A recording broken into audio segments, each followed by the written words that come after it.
चकरे से लभ कइलू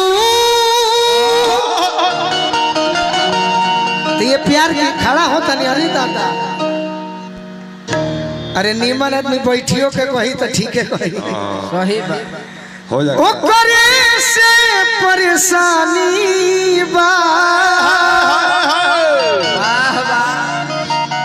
अब हम ताकत नहीं खेने तो बाउर मत चढ़ा दी ए सनमी। हालांकि साउंड वाला पर कहा जाए ए सनमी करम तारो लागे खानदानी बा। अब खानदानी मने साउंड किलने बड़े इनकर बाबूजी अब बजावे आइल बड़े बेटा जी यही सब बिगड़ जाता। चलिए करीना जी देखिए ये तो भैया के डिमांड है और के श्रोता के कि हम दोनों जान संगे कार्यक्रम करी जाए। आनंद के रहल बात तो वो सब जरूरी ना है कि फुहरे गाना में आनंद ली जाए। आनंद तो इहो गीत में लिहल जा सकता कि कोई नौकरिया। लेकिन ये तो सभी सुन ले गावे के बाद कि भाई मुझसे बड़ की गलतिया तू ही कैले बड़ मोरे हलतिया जीव के जाल हो गए गवल का काल हो गए। देखिए ऐसा मत करो जाके हमरा ये कहे के पड़ जाओ कि जीव के जाल हो गए कहल का काल हो गए। जीव के जाल हो गए कहल का काल हो गए। भाई हमसे बड़ की गलतिया भाई हमसे बड़ की गलतिया तू ही कैले बड़ मोरे हलतिया कि जीव के जान। लेकिन हमरा लागता कि हतना यूट्यूब वाला आइल बालो अपन फायदा खातिर चढ़ाइबे करिहन लोग फुहर पाता चढ़ावे तो। लेकिन हमारा आग्रह बा कि सब मत चढ़ाई जा ना मत चढ़ाइए लोग ना तो थावे वाली माई चैनल वाले बीती हैं। आ जिन जना चढ़ाइए भगवान करो के ले बीता। अच्छा हमनी के गायब जा तो न चढ़ाई लोग ए मेरा कोसा लोग ना काल चढ़ा दिया लोग कि जीव के जाल हो गए कहल का काल हो गए। जाल हो गए कहल का काल हो गए। अच्छा हम कुछ कहीं कही रौरा जब हमारा गांव में आई रहनी पियरों में तो कल हमारे बड़ भाई सुनौले की गीत रौरा गौनी और वही धुन पर कोनो गीत गौनी। नौजवान भाई भी सुनले हुई हैं। अब प्यार के बात हो केहू सुनेला होई जाला जिंदगी होई जाला जिंदगी बेकारे हो दिलवा टूटल पजनी होई जाला जिंदगी बेकारे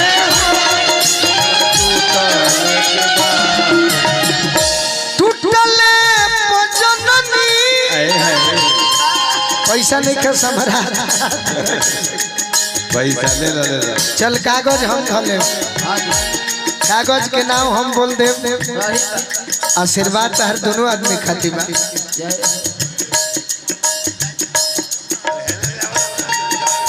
निकेश यादव श्री अखिलेश यादव भैया जिंदाबाद। टूटले पजननी दिलवा टूटले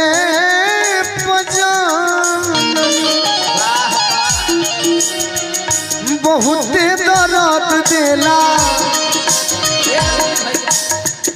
बहुते दर्द देला प्यारे हो दिलवा टूटले पजननी।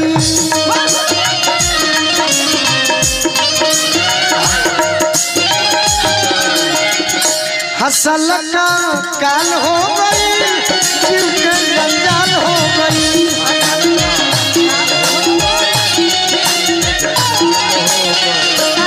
भैया जेकर प्यार में दिल टूटल बा तो 14 मई के और तबे प्रोग्राम होई जब हमरा करीना के भी कुछ आशीर्वाद दे। अरे ना उनका के दिल ही समझी हमारे ना ना देखी हम बेईमान नहीं, honesty is the best policy, ईमानदारी ही अच्छी नीति। काहे के बा जेकर खैर दिल टूटल बा उ गावे। मुन्ना तिवारी जी हैं 14 मई के हमार प्रोग्राम बा, समय रही तो रौरो करावल जाई। अब ऐसे हम बानी जब प्रेम हम दे में केहू के दिल टूटेला तो उ गावेला कि बहुते दर्द होला, आ लेकिन जब प्रेम में पड़ल रहेला उ का कहेला का कहेला मिलो न तुम तो हम घबराए, मिलो तो आँख चुराए, हमें क्या हो गया है, हमें क्या हम कुछ मिलो ना तुम तो हम घबराए, हम कुछ कहीं भाई तनी मनी उरे पड़ जाए। ना ना बिल्कुल ना ना रुआ सुन के देखी कि अक्सर मिले खातिर लड़का कहले कि कॉलेज में आवो, स्कूल में आवो, बाकी देहाती लड़का जे धोती कुर्ता पहनले होखे अजे गरीब होके ऊ कहाँ बोलाई, ऊ तो जानता। हम एगो भोजपुरी में बात कही तनी हाला के बताई सभे तो धोली तोर भाई तो दी मुआई मिले खरिहानी में आओ, मिले खरिहानी में आओ, धोली तोहर भाई तो दी मुआई मिले खरिहानी में आओ। कौन हम गलती बोलनी कहीं सब बिना भैया कोनो गलती बोलनी, हम देहाती लड़का हैं, पढ़निहार रही थी तो स्कूल में बोलौती, कॉलेज में बोलौती, खरिहानी में बोलौती, कौन गलती करो काहे के बाद तुम ही से दिल का राज छुपाए, तुम ही से राज बताए, हमें क्या हो गया है, मिलो न तुम तो हम घबराए, मिलो तो आँख चुराए, हमें क्या हो गया है, हमें क्या हो गया है। करीना जी जब हम इस कार्यक्रम के बारे में अजय भैया का आदेश आया, पता चला कि हमारे ही समाज के हमारे बड़े भाई विनय भैया, प्रदीप भैया, तो मेरा बड़ा तैयारी था कि हम शायद जो अलग प्रोग्राम करते हैं ऐसा नहीं करेंगे, लेकिन यहाँ देखे कि यहाँ भी नौजवान वही हैं, लेकिन हम एक गीत सोचे थे और हम डायरी में गीत पिताजी का लिखा हुआ गीत सोचे कि सुनाए कि आखिर हम किस चीज पर घमंड करते हैं। जय भैया फेस वैल्यू रखता है, हम भी कहते हैं कि गोलू राजा हैं, आप भी कहेंगे कि हम करीना हैं, चाहे दुनिया की हर लड़कियां कहती हैं। एक दर्पण फिल्म आई रहे करीना जी, दर्पण फिल्म देखले बनी, ओमे गो गाना रहे, जितेंद्र जी हीरो रहले, ओमे गाना रहे बड़ी सुपर हिट, परदेसियों से नयखिया मिलाना, परदेसियों से नयखिया मिलाना। तो हमारे दरवाजे पर एक साधु जी आए भिक्षा मांगने के लिए, तो हमारे पिताजी पूछे कि महाराज जी भोजन करेंगे, तो महाराज जी कहे कि अवश्य करेंगे। तो पिताजी कहे कि मेरा सुपुत्र है, छोटा गाता है, तो कहे कि जब ये गाता है तो हम कुछ लिखे हैं इसके लिए। अचानक वो कहे, तो उन्होंने ही गाना लिखा था, रूपवा के दौलत कब तक बिकाई हो, रूपवा के दौलत कब तक बिकाई हो, रूपवा ढल जाई, रूपवा ढल जाई, माछी भिन भिनाई, रूपवा के दौलत कब तक बिकाई हो, रूपवा के। रौरा चाहत हो कब कि हमार हो जाए, हम चाहता नहीं कि राउर हम हो जाए, दुनिया चाहता कि हम सबकर हो जाए। ये गाना में कहते नहीं, लेकिन हम ये कहो हम अपनों खाती हमारा के छोड़ के हरि जी के हो जा, उनके ही प्रेमावा में तू जाके सो जा।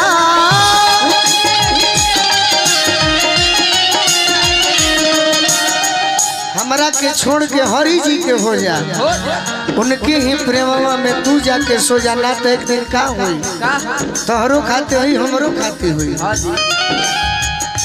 बात मानो ना तो गोरी होई जग हंसाई हो, बात मानो ना तो गोरी होई जग हंसाई।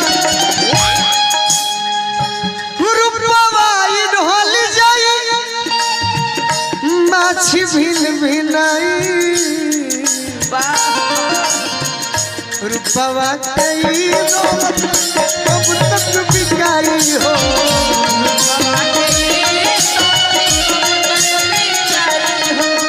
ये जो हम कान पर लिए हैं, आप लिए हैं, एक नॉर्मल चीज नहीं है, बहुत ये भगवान की कृपा है अजय भैया।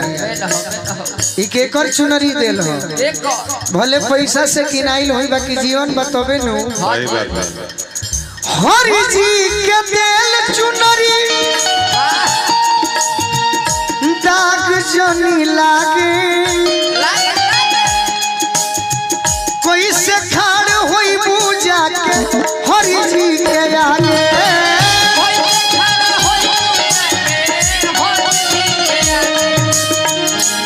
बात मानो ना तो पियावा, हम पियावा ना हई। बात मानो ना तो सैया करी है पिटाई हो, बात मानो ना तो सैया।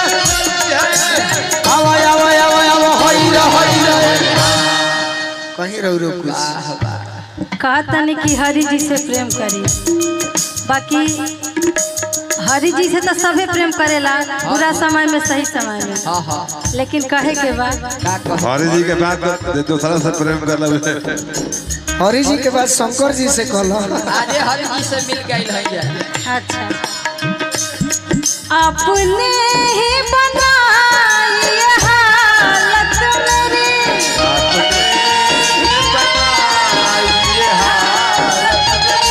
लड़किया कहतिया जब लड़का मुकर जाता प्रेम से, जो नयका गाना लिखल बनी निकाल तो हमरा से प्रेम मत क्या करबो लइका को हरि कॉल जी से करा। लइका धोती कुर्ता लड़किया वाला कहतिया हमरा के न कर बाबा तू ही। लइका प्रेम वाला ना धोती कुर्ता वाला है। अरे हम गरीब आदमी हैं। अपने ही बनाई ये हालत मेरी, हालत मेरी के आप ही पूछते हो ये क्या हो गया, आप ही पूछते हो ये क्या हो गया, दोस्तों इस ज़माने को क्या हो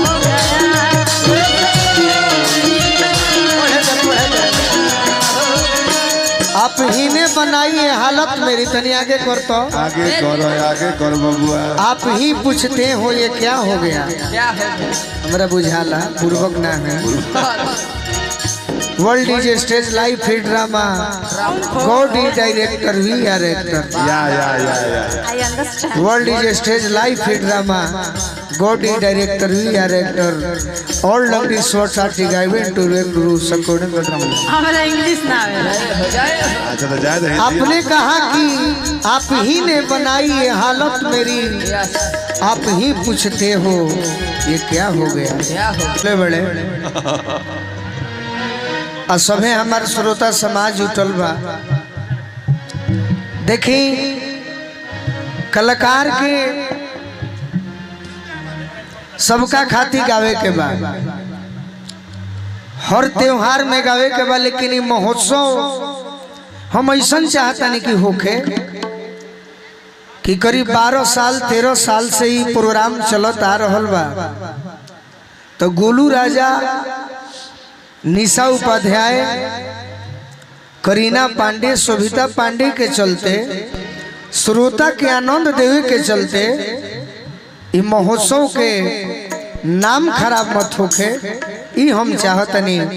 श्रोता तो आइल बड़े मजा लेवे खातिर मजा ली हैं, आज ना मजा ली हैं यूट्यूब पर देख के मजा ली हैं, लेकिन हम एगो परिवार जान के आइल बानी, सभी कलाकार परिवार जान के आइल बा।